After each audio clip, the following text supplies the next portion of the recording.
वट सावित्री व्रत 2025 में सोमवार 26 मई को रखा जाएगा। ये व्रत हर साल ज्येष्ठ मास की अमावस्या को मनाया जाता है। खासकर उत्तर भारत में ये व्रत अमावस्या को किया जाता है, जबकि कुछ राज्यों जैसे महाराष्ट्र, गुजरात और दक्षिण भारत में इसे पूर्णिमा के दिन भी मनाया जाता है। लेकिन उत्तर भारत में 26 मई की तिथि को ही ये व्रत रखा जाएगा। इस व्रत को विवाहित स्त्रियां अपने पति की लंबी उम्र, अच्छे स्वास्थ्य और सुखी वैवाहिक जीवन के लिए करती हैं। मान्यता है कि सावित्री नाम की एक पतिव्रता स्त्री ने अपने तप, श्रद्धा और बुद्धि से अपने पति सत्यवान को मृत्यु के मुंह से वापस लाकर दिखाया था। तभी से ये व्रत स्त्रियां सावित्री की तरह अडिग संकल्प और विश्वास के साथ करती हैं। तो आइए अब जानते हैं वट सावित्री व्रत की कथा।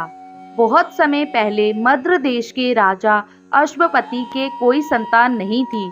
उन्होंने संतान प्राप्ति के लिए कठोर तप किया।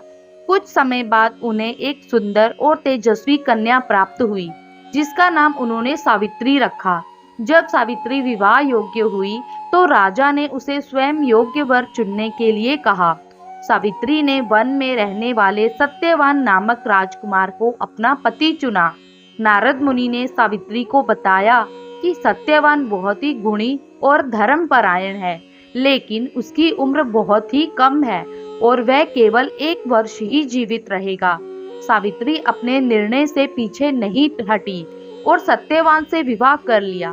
विवाह के बाद वह अपने सास ससुर और पति के साथ जंगल में रहने लगी। वह सबकी सेवा करती, व्रत करती और पति के साथ वन में जाती थी। एक दिन सत्यवान जंगल में लकड़ी काटने गया और सावित्री भी उसके साथ गई। वहां अचानक सत्यवान के सिर में तेज दर्द हुआ और वह सावित्री की गोद में सिर रखकर लेट गया। कुछ ही देर में उसकी मृत्यु हो गई। तभी यमराज आए और सत्यवान के प्राण ले जाने लगे। सावित्री भी उनके पीछे पीछे चल दी।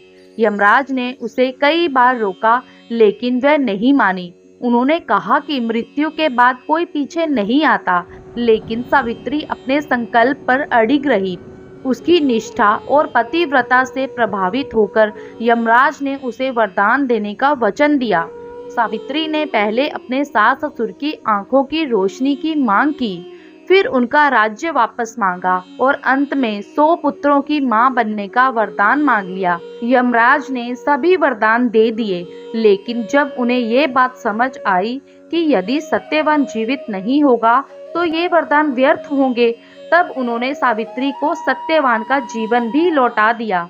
इस प्रकार सावित्री के तप, भक्ति और पतिव्रता से उसका पति मृत्यु से भी वापस लौट आया। इस व्रत में वट वृक्ष यानी बरगद के पेड़ की पूजा की जाती है।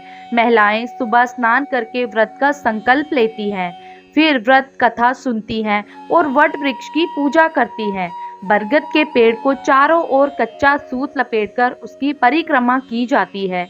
महिलाएं दिन भर उपवास रखती हैं और शाम को व्रत का समापन करती हैं। कुछ महिलाएं ये व्रत 3 दिनों तक करती हैं, लेकिन अधिकतर जगहों पर ये एक ही दिन किया जाता है। इस दिन महिलाएं सुंदर श्रृंगार करती हैं, लाल वस्त्र पहनती हैं और पूजन में विशेष ध्यान रखती हैं।